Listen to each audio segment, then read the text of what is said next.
Suspense.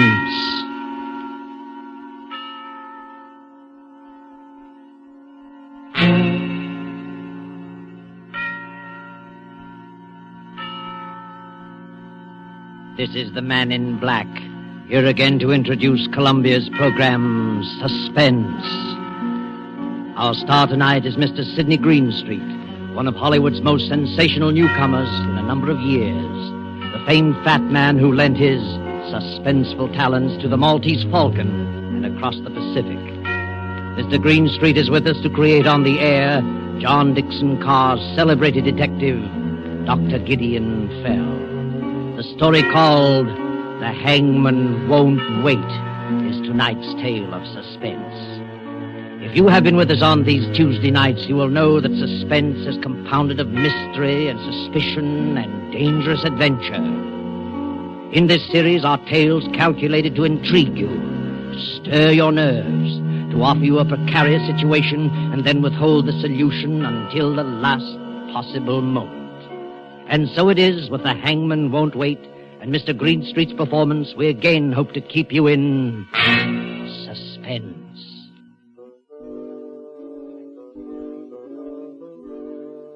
He comes striding towards us now, beaming like old King Cole. You can probably hear him chuckle. If he wheezes a little, that's due to weighing more than 300 pounds.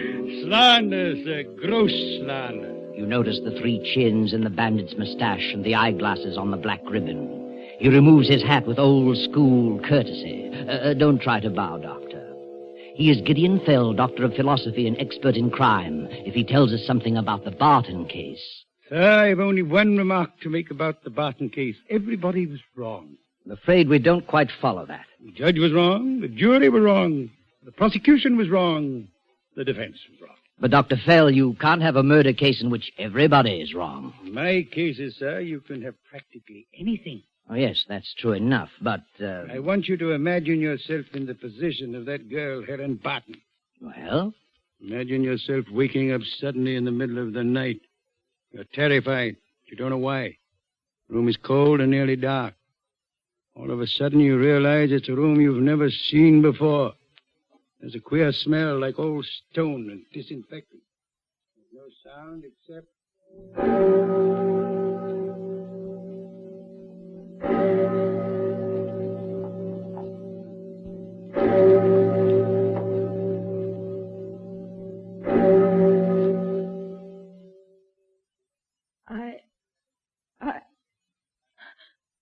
What is it? What was that? Now lean back in your bed, dearie. It's all right. Yes, take it easy, miss. I was dreaming. You were having a nightmare, dearie. But it's all right now. Nothing's going to hurt you. Not yet. Be quiet, Anna. All right, all right. Would you like us to turn on all the lights, miss? Please, would you do that? You see, I don't understand this. Where am I, and how did I get here? And who are you? Now, don't start that all over again, please. Start what all over again? Saying you've lost your memory and don't even know what your name is? Are you insane?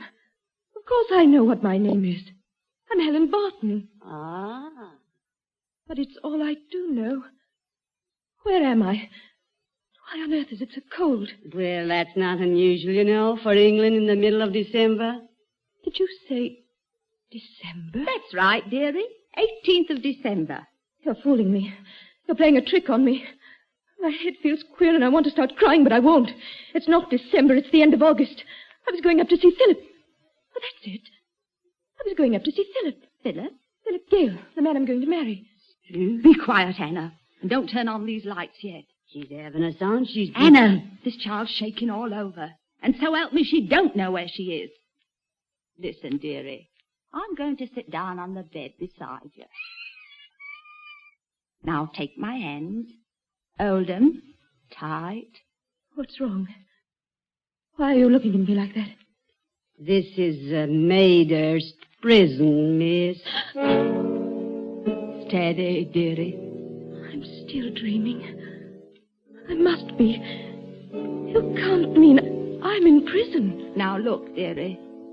I'm afraid it's worse than that. Worse than that? Look over there.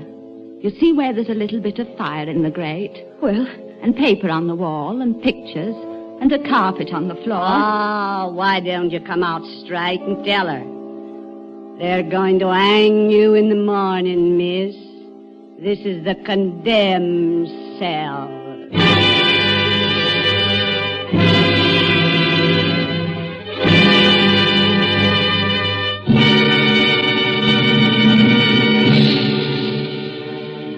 With sudden shock, the prison clock smote on the shivering air.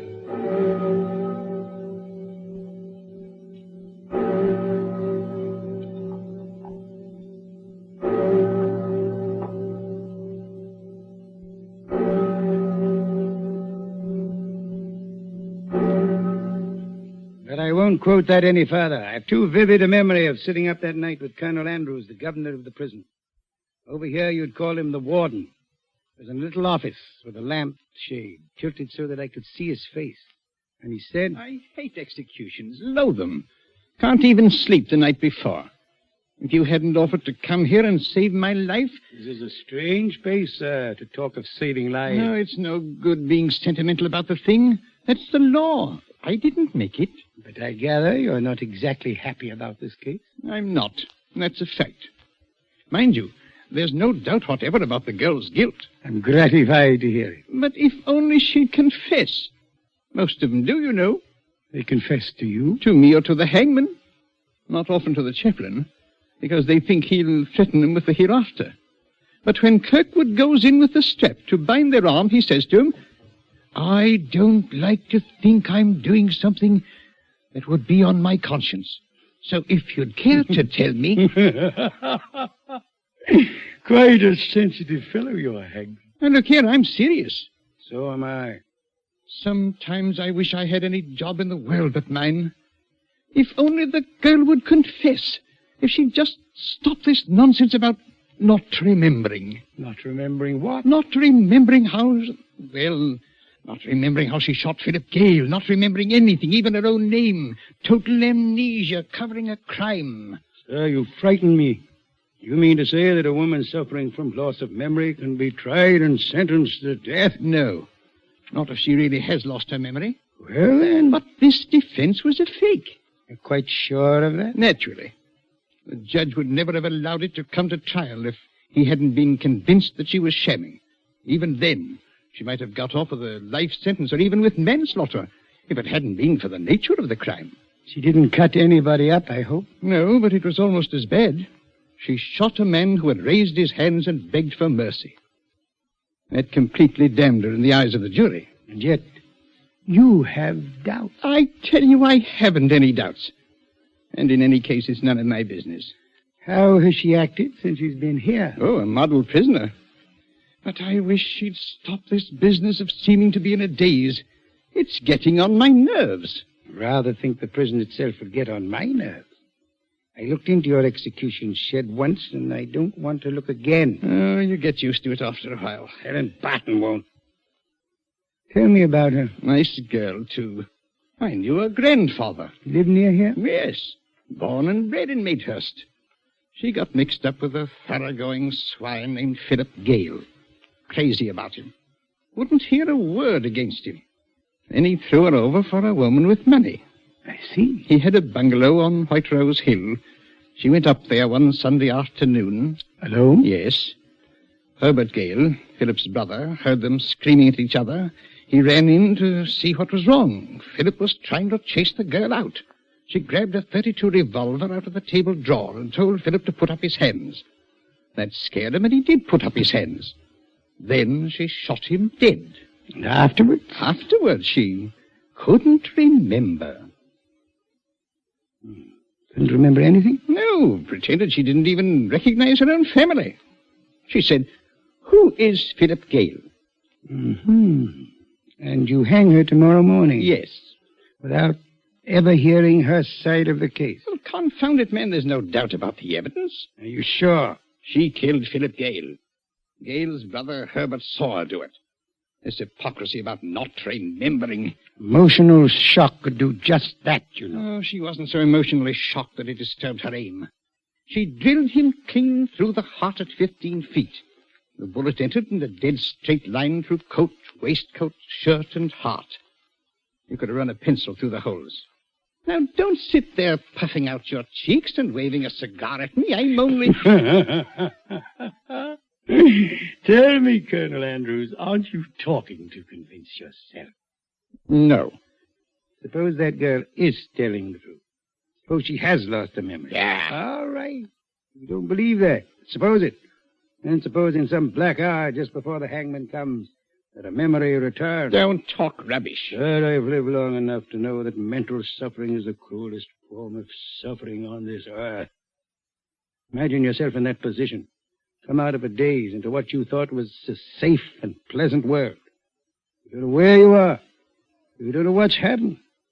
You only know that when the clock strikes 8, they're going to take you out and...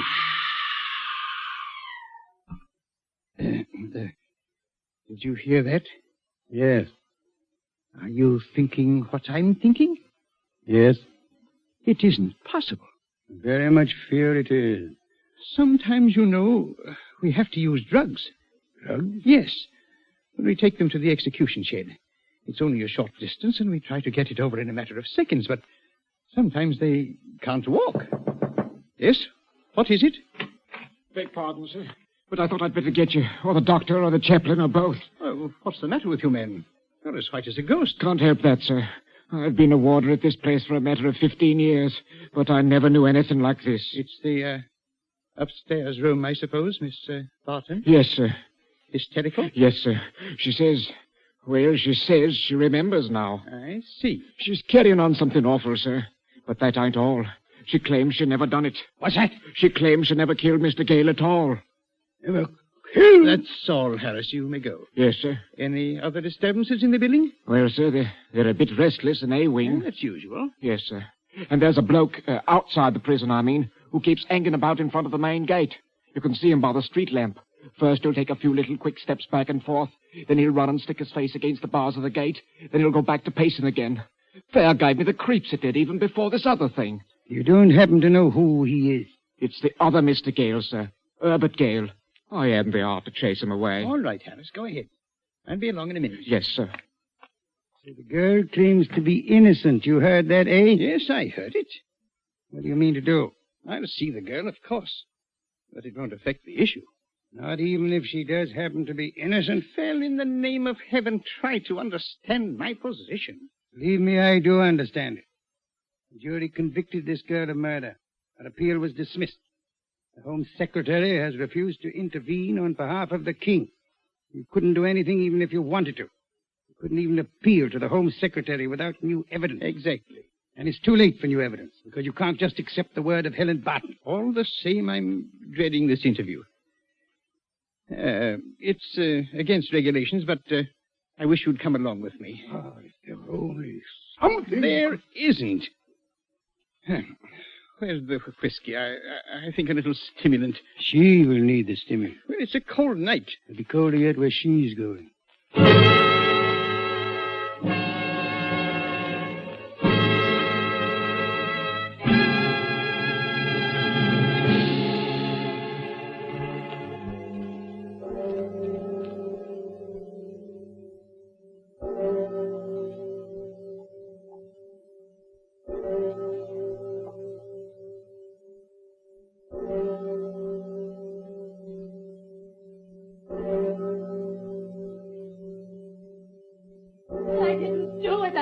I didn't do it. Steady, miss. It's all right, dearie. The governor and the big stout gentleman believe you didn't do it. Oh, no, they don't. You needn't try to fool me. Look at them over there in the corner whispering. Phil, she's lying. I heard that. You said, Phil, she's lying, but I'm not lying. I'm not. Miss, you've got to pull yourself together. And have a nice breakfast. What would you like for breakfast? You've been listening to the OTR Gold Network. Find more classic radio at otrgold.com.